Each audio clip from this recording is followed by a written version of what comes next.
వర్షాకాలంలో వచ్చే సీజనల్ వ్యాధులతో భద్రాద్రి కొత్తగూడెం జిల్లాలోని ఏజెన్సీ ప్రాంతం పడకేసింది. వానల బీభత్సంతో నీరు నిలిచిపోవడంతో దోమలు విపరీతంగా పెరిగిపోయాయి. గ్రామ పంచాయతీల పరిధిలో పారిశుద్ధ్య పనులు కూడా అంతంత మాత్రంగానే ఉండడంతో దోమల తాకిడి ఎక్కువై ప్రజలు మలేరియా, టైఫాయిడ్, డెంగ్యూ జ్వరాల బారిన పడుతున్నారు. అశ్వారావుపేట ఏజెన్సీ ప్రాంతం గిరిజనులు ప్రైవేట్ ఆసుపత్రిలో వైద్యం చేయించుకునే స్థోమత లేక ప్రభుత్వ ఆసుపత్రిలో పట్టించుకునేవారు లేక దీనావస్థలో ఉన్నారు.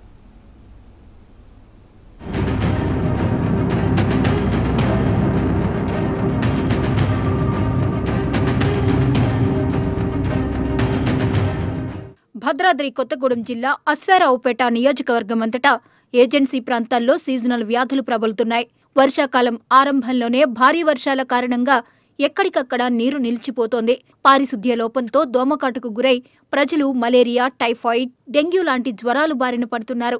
గిరిజన ప్రాంతం కావడంతో వైద్యం కోసం నియోజకవర్గ కేంద్రమైన అశ్వారావుపేట ప్రభుత్వాసుపత్రికి తరలివస్తున్నారు. కానీ ప్రభుత్వ ఆసుపత్రిలో వైద్య సేవలు అంతంత మాత్రంగానే ఉండడంతో వచ్చిన రోగులను పట్టించుకోవడంలో ఆసుపత్రి యంత్రాంగం దారుణంగా విఫలమవుతోంది. రోజురోజుకు రోగుల తాకిడి పెరగడంతో ఆసుపత్రిలో మంచాలు చాలటం లేదు. ఉదయం నుంచి సాయంత్రం దాకా రోగులు క్యూలైన్లోనే వేచి ఉండాల్సిన పరిస్థితి ఏర్పడింది. మల్కారు నుంచి వచ్చాను. మా అబ్బాయికి నైట్ నుంచి సంధి జ్వరం బాగా ముదిరిపోయింది. ఇక్కడికి వచ్చి టెస్టులు చేపిస్తే మరి డాక్టర్ గారు నిర్లక్ష్యం ఎవరైతే లేదు కానీ ఇంతవరకు ఎవరు రాలేదు, పట్టించుకోలేదు. మా అబ్బాయి 2 వాంతులు కూడా చేసుకున్నాడు. మా డాక్టర్ గారికి ఇంతవరకు రాలేదు. మా అబ్బాయి బాగా సమస్యలు పోయింది, పొద్దు నుంచి ఏం తినలేదు. అశ్వారావుపేట మండలంలోని అనేక గిరిజన గ్రామాల నుండి జ్వరాలు బారిన పడిన పిల్లలు, వృద్ధులు ఆసుపత్రి దగ్గర క్యూ కడుతున్నారు. రక్త పరీక్షా కేంద్రం నిర్వహణ తీరు సరిగా లేకపోవడంతో డాక్టర్లు ప్రైవేటు రక్త పరీక్షా కేంద్రాలకు వెళ్లాలని సూచిస్తున్నారు. అక్కడ రోగుల నిస్సహాయతను ఆసరాగా తీసుకుని వారి రక్తం పిండుతున్నారు.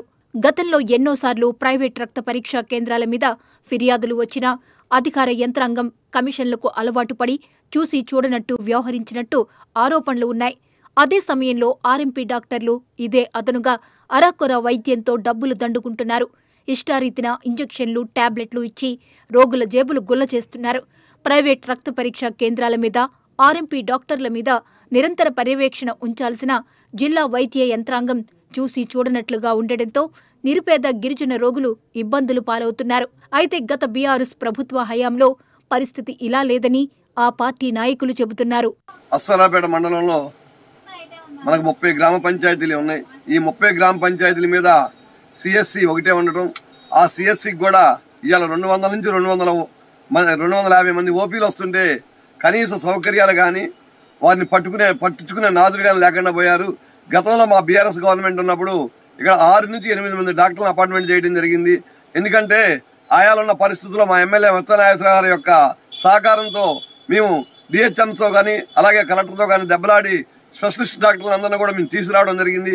కానీ అలా పట్టించుకునే నాదుడే లేకుండా పోయాడు. ప్రభుత్వం స్పందించి ఖాళీ పోస్టులు భర్తీ చేసి పేదలకు వైద్యం అందించకపోతే ఉద్యమిస్తామంటున్నారు సిపిఐ ఎంఎల్ నాయకులు. మొత్తం అశ్వారావుపేటే కాదు, మొత్తం స్టేట్లోనే ఇటువంటి సమస్యని ఎదుర్కొంటున్న పరిస్థితుంది.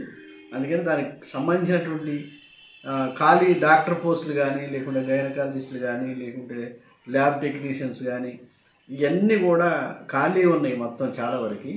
వాటిని వెంటనే ఫిలప్ చేసి తక్షణమే ప్రజలకి వైద్యాన్ని, సర్వీస్ని అందుబాటులో తీసుకొచ్చే విధంగా రాష్ట్ర ప్రభుత్వం వెంటనే చర్యలు చేపట్టాలని చెప్పేసి సిపిఐఎంఎల్ మాస్ లైన్ పార్టీ తరఫు నుంచి మేము డిమాండ్ చేస్తాము. దీని మీదనే మాది ప్రగతిశీల యువజన సంఘం, ప్రగతిశీల మహిళా సంఘం కూడా సర్వే కార్యక్రమం తీసుకొని రేపు రాబోయే రోజుల్లో కలెక్టర్ దగ్గర అట్లాగే ఐటీడీపీఓ దగ్గర కూడా ధర్నా కార్యక్రమాలు తీసుకుని ఉన్నటువంటి పరిస్థితి. జిల్లా వైద్య ఆరోగ్యాధికారి తక్షణమే స్పందించి అశ్వారావుపేట ప్రభుత్వ ఆసుపత్రికి తాత్కాలిక ప్రాతిపదికన అయిన డాక్టర్లను పంపి సీజనల్ వ్యాధుల బారిన పడుతున్న వారికి సరైన చికిత్స అందేలా చూడాలని అందరూ కోరుతున్నారు.